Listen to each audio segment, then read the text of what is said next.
Bagaimana cara berkomunikasi dengan leluhur sementara kita terpisah oleh ruang maupun waktu dengan kehidupan mereka? Dalam video ini kita akan menemukan jawabannya.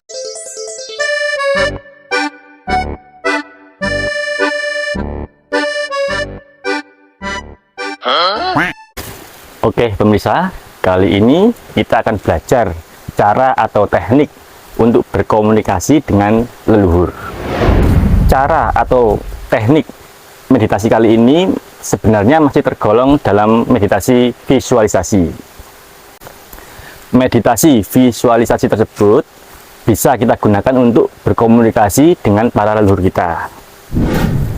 Oke pemirsa, kita langsung menuju ke lokasi. Baik teman-teman, langsung dibawa aja naik ya.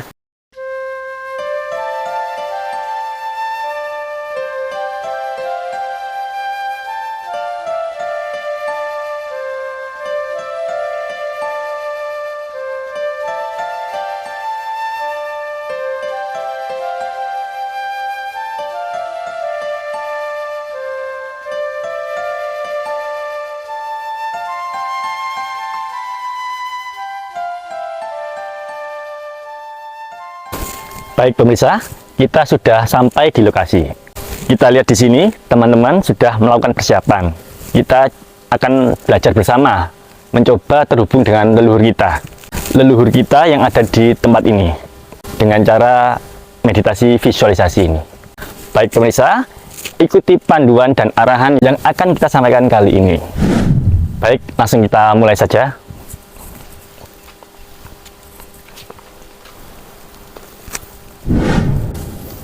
Baik teman-teman, untuk bisa melakukan komunikasi dengan para leluhur menggunakan metode meditasi visualisasi, sebaiknya pertama-tama teman-teman datang langsung ke lokasi. Istilahnya kita sowan. Kan kurang etis jika kita mengundang para leluhur untuk datang. Yang pantas kan kita sebagai cucunya itu datang ke para leluhur. Sebagai generasi Jawa yang beradat dan berbudaya, maka akan lebih pantas jika kita yang menghadap. Istilahnya sowan kepada leluhur kita. Dan dalam metode ini biasanya kami dan teman-teman ini suka membawa dupa, bunga. Bunga atau dupa ini bukan syirik atau mistik atau apa. Itu adalah bahasa simbol sebagai alat untuk mengungkapkan rasa hormat kita kepada para leluhur kita. Coba misalkan teman-teman datang ke sini terus bawa mercon misalkan. Kan nggak pantas mas. Masa menghadap leluhur, menghadap orang tua bawanya mercon, kan nggak etis. Dan jika ada yang berpendapat kenapa harus pakai bunga, kenapa harus pakai dupa, di sini ini yang harus kita luruskan. Dalam bahasa simbol, tiap pribadi itu mempunyai kemantapan hati yang berbeda-beda. Seperti kita ini misalnya, kita terbiasa membawa bunga, membawa dupa. Nah, kami merasa itu yang sudah mewakili, yang paling mewakili perasaan kami. Seperti itu. Jadi, tidak harus bunga, tidak harus dupa sebenarnya. Tidak harus kemenyan, sesajen. Bagi kami, itu semua hanya bahasa simbol yang melambangkan ketulusan, melambangkan wanginya budi pekerti dan batin kita, harum dan tulusnya niat kita di dalam proses menghadap leluhur tersebut. Dan misalkan teman-teman sudah merasa pantas tanpa membawa apa-apa, ya silahkan monggo, tidak ada masalah. Ini hanya masalah sugesti saja. Itu dalam pandangan kami. Oke, itu yang pertama. Jadi tolong dicatat. Pertama, sowan dengan cara yang pantas. Yang kedua, jangan pernah ada rasa takut, karena kita itu sowan ke leluhur kita, ke mbah-mbah kita. Masa pemirsa di rumah waktu datang ke rumahnya mbah atau leluhur itu merasa ada ketakutan? Kalau kami justru kita itu datang dengan penuh kerinduan, ya malah manja-manjaan gitu kan. Hubungan kita sudah dekat. Di situ yang kedua yang penting tadi, yang harus dicatat pemirsa. jangan ada rasa takut, karena rasa takut itu akan menimbulkan jarak. Dan jika jarak antar dimensi ini terlalu lebar, maka kita akan kesulitan untuk berkomunikasi. Jadi, sekali lagi perlu dicatat. Yang pertama tadi, kita datang, kita sowan dengan kepantasan. Terus yang kedua, kita jangan pernah ada rasa takut, karena dengan takut kita akan memberikan jarak dan sulit untuk berkomunikasi. Yang ketiga pemirsa, mulailah meditasi visualisasi. Anda boleh membayangkan, Anda bisa membayangkan, anggap aja leluhur itu masih ada, masih hidup, dan kita datang menghadap beliau. Seperti itu visualisasi yang harus kita ciptakan. Di dalam visualisasi tersebut, ketika kita sudah melihat sosoknya, barulah kita memulai komunikasi. Kita bisa memulainya dengan bahasa sehari-hari, bahasa sederhana. Misalkan, pripun kabare Mbah? Kula niki nyecuni panjenengan. Kinten-kinten kira-kira apa nasihat yang jenengan berikan kepada saya? Akrab aja, nggak usah kikuk. Wong kita ngobrol dengan mbah kita sendiri. Nah, di situ nanti akan mengalir. Komunikasi dengan leluhur itu akan dua arah, akan mengalir. Dan coba pemirsa renungkan, mungkinkah mbah kita ini akan menasihati yang aneh-aneh kepada anak cucunya? Misalkan, kamu mencuri yo, kamu malingo, kan tidak mungkin loh. Pasti hal-hal positif yang akan diberikan kepada anak cucunya, nasihat-nasihat yang baik, seperti itu. Dan terkadang pemirsa, akan banyak kata-kata atau nasihat-nasihat yang sebelumnya kita belum pernah dengar, karena memang murni dari beliaunya.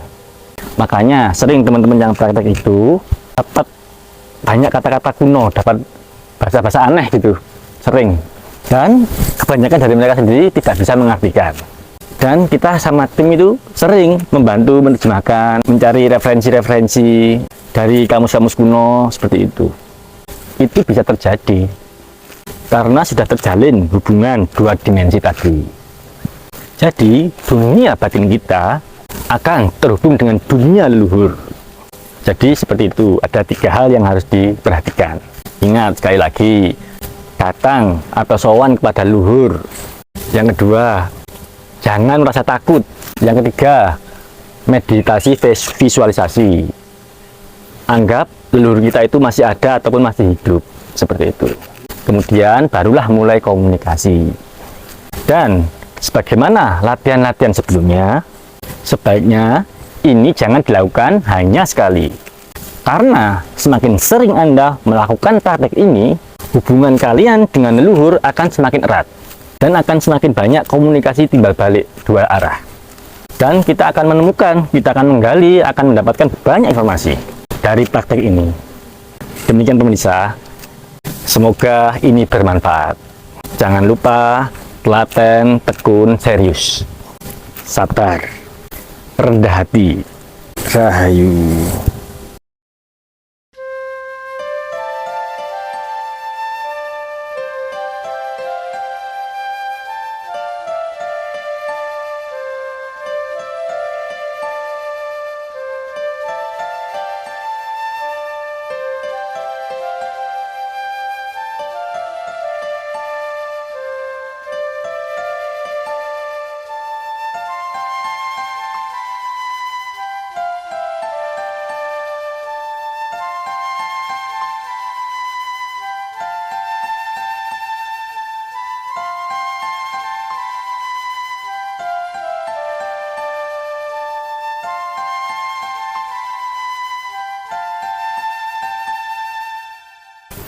Jadi pemirsa, dari hasil penelusuran yang kita lakukan di sini tadi, dengan menggunakan meditasi visualisasi, kita mendapatkan informasi bahwa candi kecil ini adalah termasuk candi madya atau candi wilayah bagian tengah.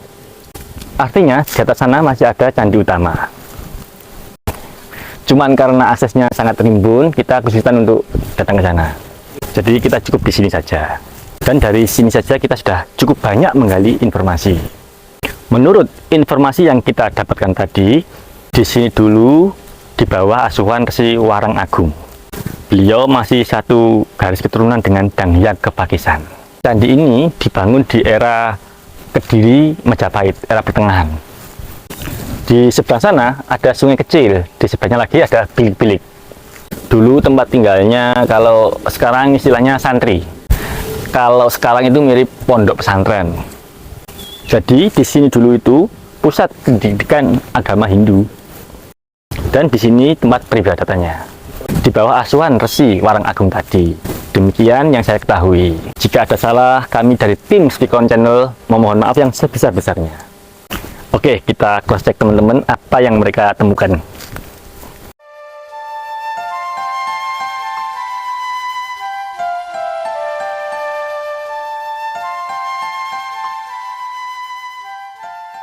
Baik, Mas Mukhtar, untuk meditasi visualisasi tadi, informasi apa yang Mas Mukhtar peroleh? Saya ketemu orang jubah putih banyak, salah satu namanya kalau nggak salah Sukmo Anantang. Terus diajak liyane Mbah Resi sinten niku wau, Mbah? Warang Agung. Warang Agung niku. Nasihatnya apa, Mas? Kedah ulet, Harus ulet ya. kedah ulet. Sedaya niku butuh proses. Butuh sabar, tekun, ulet, sedaya mengikuti sesuai pertumbuhan dan geraknya alam. Manusia tidak boleh memaksakan keinginannya. Meskipun keinginan itu sangat bagus, besar dan mulia, tapi kita tidak boleh terlalu memaksakan keinginan itu. Harus tetap bersandar pada kodrat alam. Seperti itu Mbah Maruto yang saya peroleh. Baik, terima kasih Mas Mukhtar. Silakan beristirahat. Oke, selanjutnya kita coba bangun Mas. Mas Sabto, bangun. Gimana? Apa yang ditemukan tadi? Kepanggih anu ya. Tiang kau wadah bajuan putih-putih kan berjubah-jubah kan. Cuma belum sempat komunikasi. Iya. Sampean gugah ya kan. Oke, istirahat dulu aja. Nggih. Sekarang kita coba tanya pada Mas Ngatemo. Mo, hei, gimana? Dapat info apa tadi? Dapat pengalaman apa tadi? Ana kalau tuh berkira ya tang begi. Kiri? Enggak.